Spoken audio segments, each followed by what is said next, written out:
my phone is acting up today again.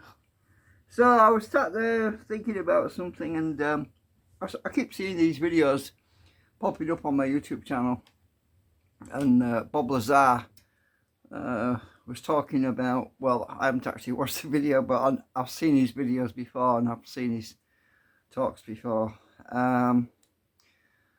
Yeah, I look a bit strange, don't I, because I haven't got my glasses on. I just have to take them off every now and then because it irritates my eyes.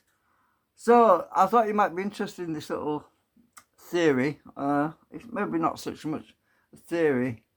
Now, he was talking about, this Bob Lazar was talking about the fact that the aliens, or extraterrestrials, whatever you want to call them, because there's multiple species, what am I saying? Multiple species. Spaces? What the hell? Most of us thinking about space, that's what it is. So there was other people who were saying there was over 57 different species of extraterrestrial, and they don't like being called aliens because technically they're not alien really.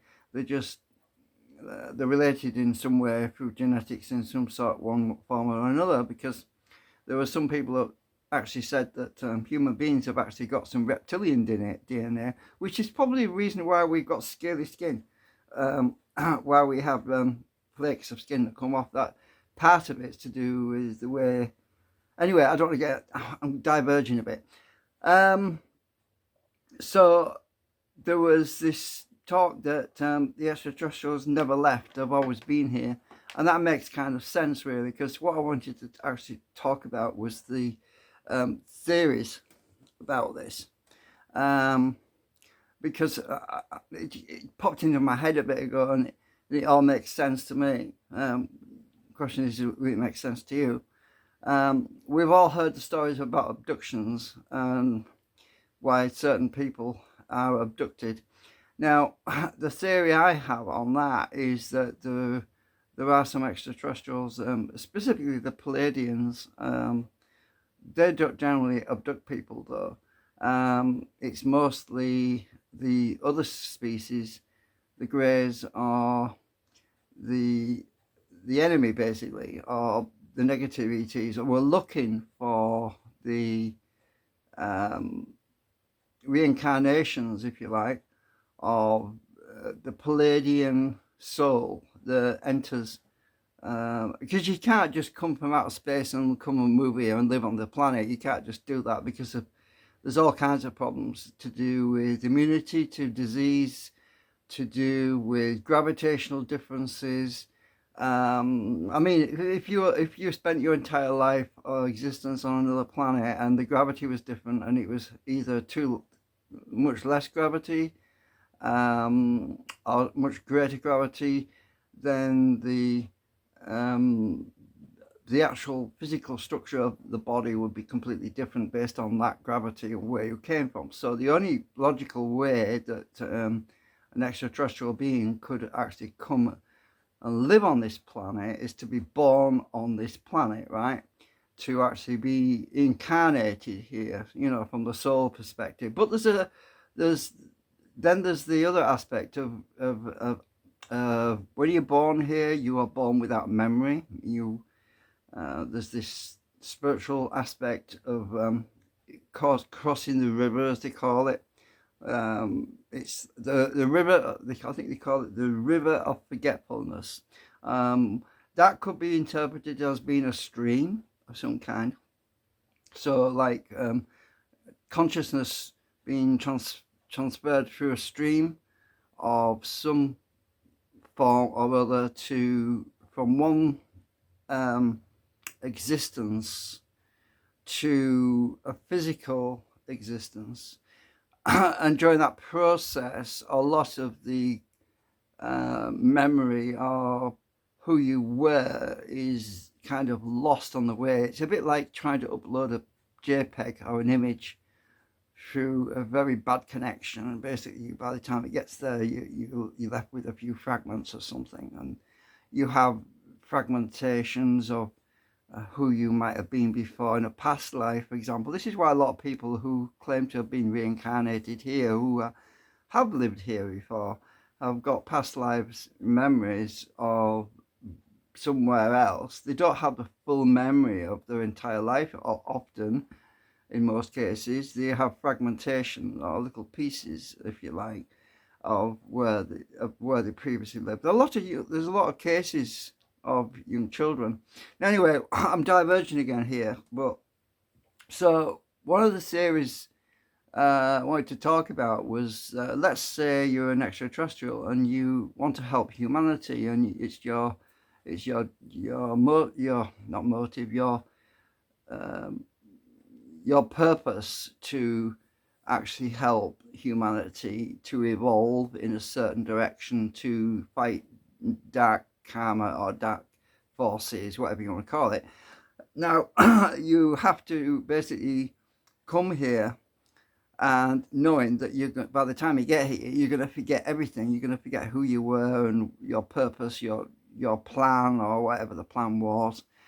So you arrive as a baby. You basically spend the first 20 years or so of your life just learning how to live on this planet, right? You go through the school system, you eat the food and everything else, and you are technically or biologically a human being, right? And then the people that sent that soul here to be born are saying, well, I think it's time that we brought this person up to speed. We need to actually help them to regain their memories. So how do they do that? Maybe they abduct them.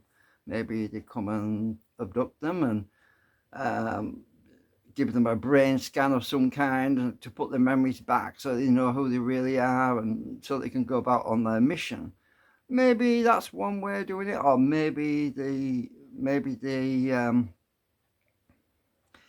just don't even abduct them. They're asleep or something, and they get visitation during the night, and somebody puts some kind of brain scans thing on their head and pumps all this information into their subconscious, so that they have a period of time of a few years of slowly remembering things that weren't there before, like the past life.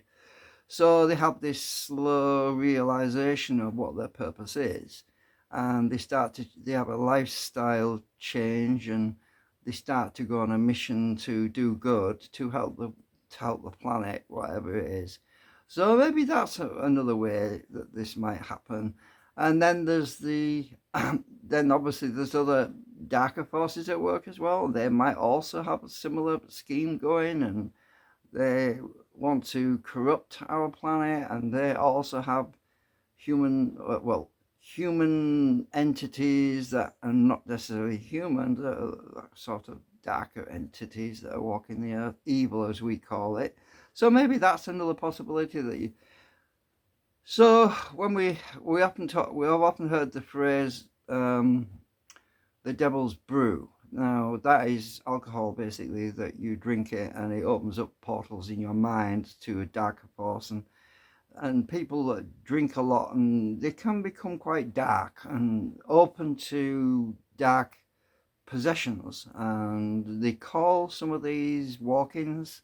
Not all walk-ins are dark or evil. Some walk-ins are actually positive, good energies, but a lot of it's to do with the psychic stuff. So I mean, if you're not into all that stuff, you're probably watching the wrong video right now. So anyway, I just wanted to talk about this. So I mean, let's say that these extraterrestrials were already here and actually work. Now, how would you get close to humanity? How would you actually be able to engage in a very low risk, very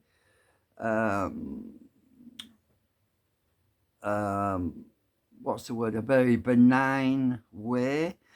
Well, you would have to have a high profile, or not a high profile, but you would have to have a generic type of job which enabled you to interact with people on the general scale, such as a social worker, or maybe that's a bad example actually, because social workers generally tend to be unless it's the darker entities, that could work, I suppose. But if you were a mechanic or an engineer of some kind, or you were somebody that made house visits, you would get to know the population that way, in a very benign sort of social kind of way. You could even call it spying, basically, but it's not necessarily negative or bad spying. It would be intelligence gathering to see how humanity is developing, to see what the needs of the people are. Because you can't, especially, you can't trust anything the media says. So you would have to have a hands-on first look at the situation on a planet.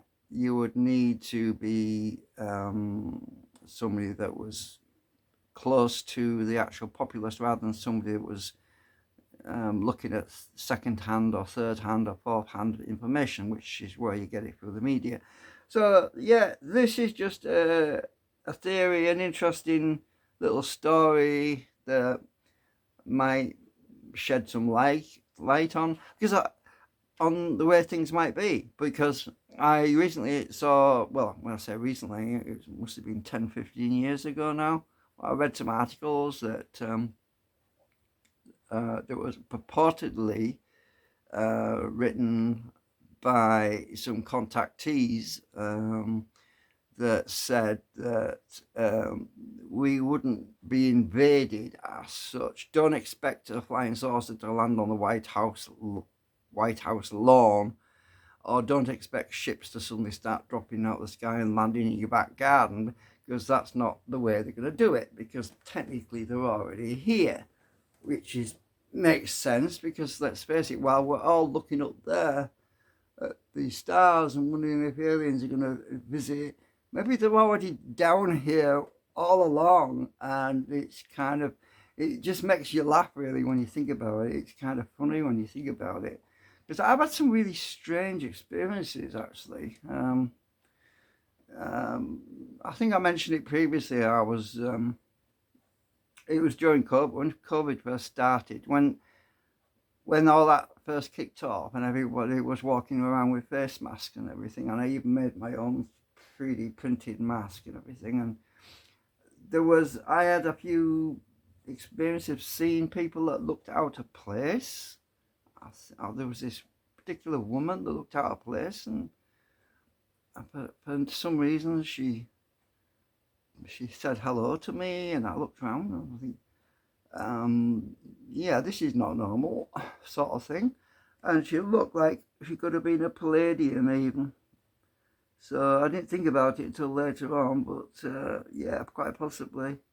But yeah, you would want people out on the street. You would want people out on the street to see and observe what is actually going on.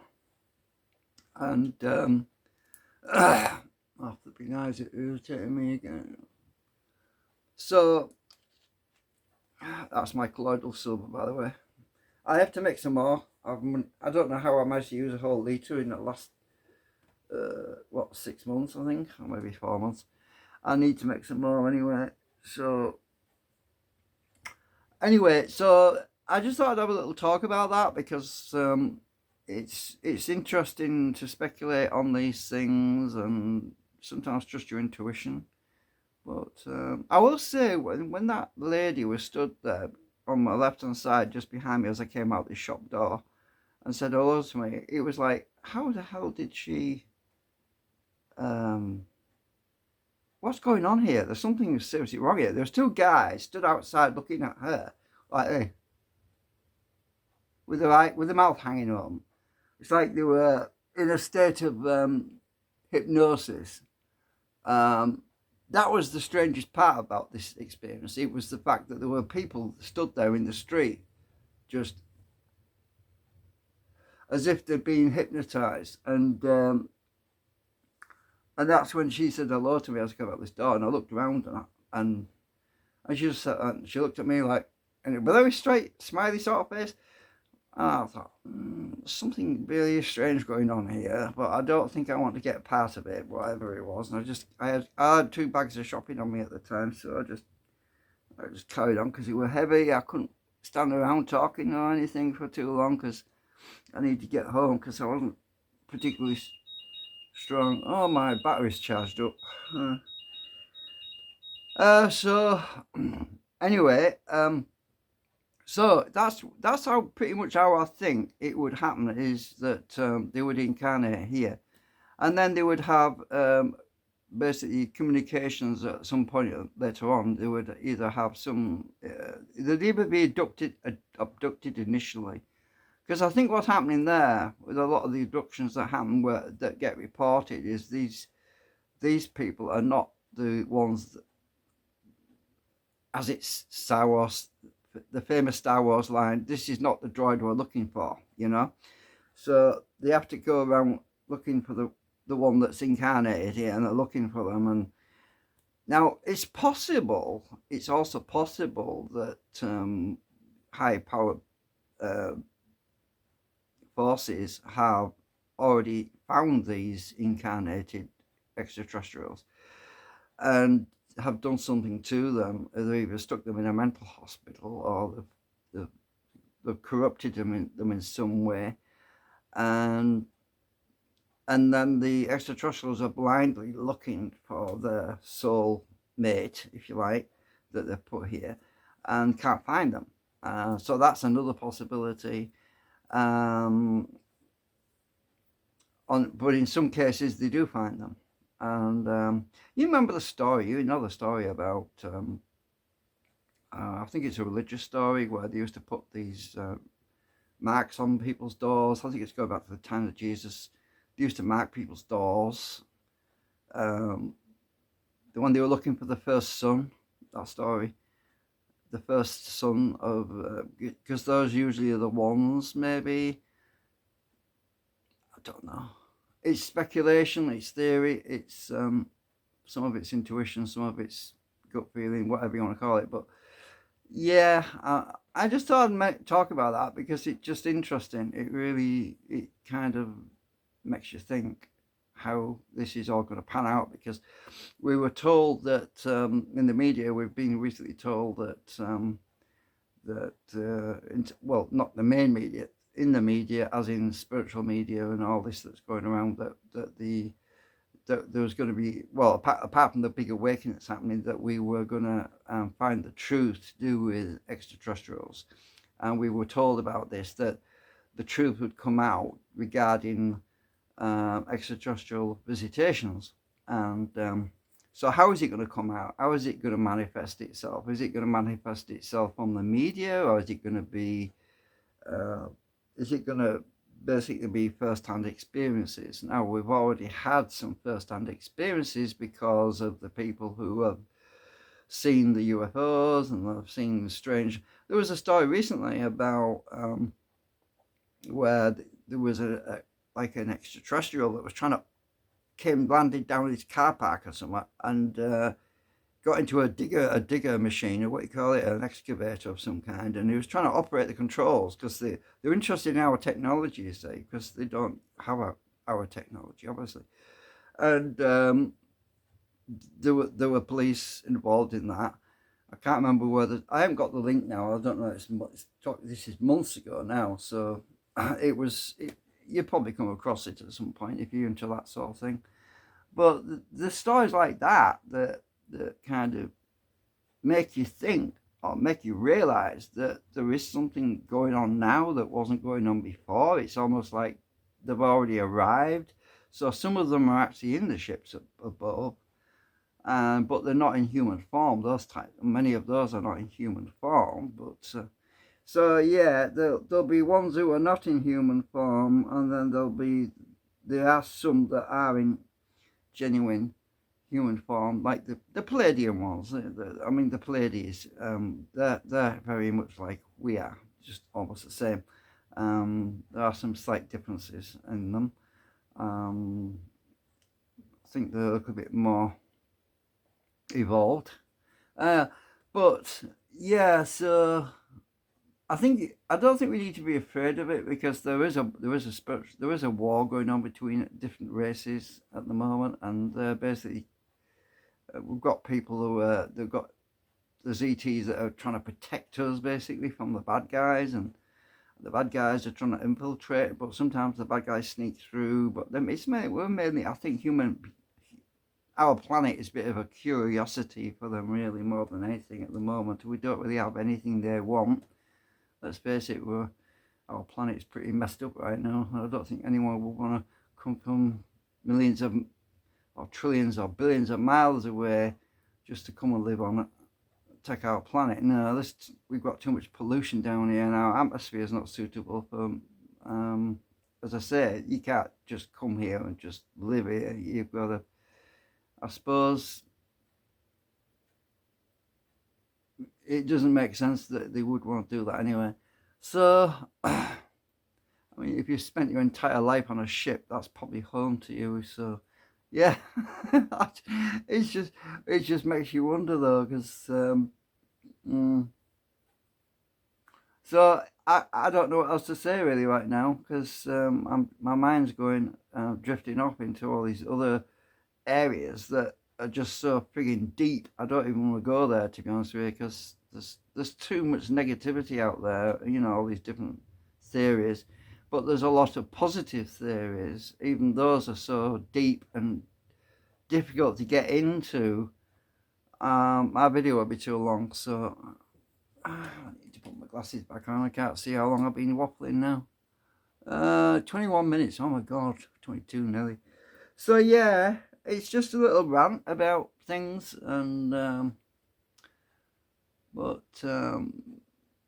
the other question, there is one other question, is why aren't they helping us? Why aren't they helping us? Because of, you see, this is an important thing to mention, because there are people out there who will say, well, we have free will, and they can't interfere, right? Well, they've already interfered, not specifically the good ETs. They haven't technically, the good ETs maybe haven't interfered, but the bad ETs have interfered, right? So when people say, or make excuses for them and say, oh, well, they're not allowed to interfere with us, well, we've already been interfered with. So if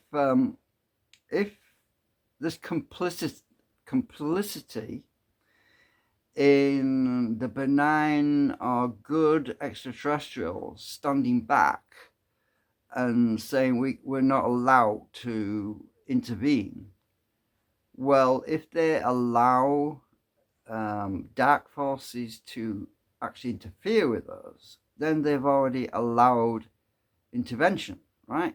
You see what I'm getting at?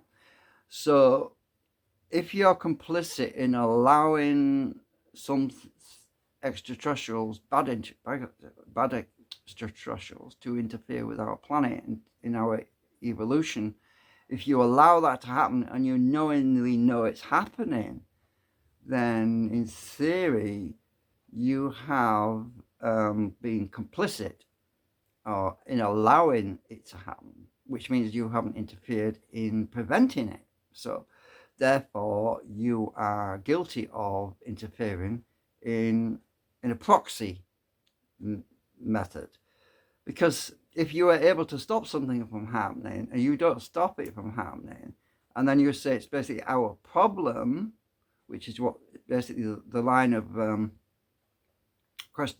line of the argument goes, is that you say it's our problem, we brought it on ourselves. No, not necessarily. If ships came here from another planet, we didn't bring that on ourselves. That was brought to us by some other means. But then there's the argument, well, we sent out these Voyager missions, we sent transmissions into outer space, we sent an invitation into outer space with satellites, radio waves, saying, come and visit us. And okay, we might have done that. So we might have invited it upon ourselves to bring in the negative ETs and all this crap that's going on. But even then, we also sent an invitation to friendly ETs to come. So if they ignored the message and the bad guys didn't ignore the message and came, so it works both ways. It's you know. Anyway, I'm going on. I'm getting into right muddle with myself, and I'm now at 25 minutes. So bye for now.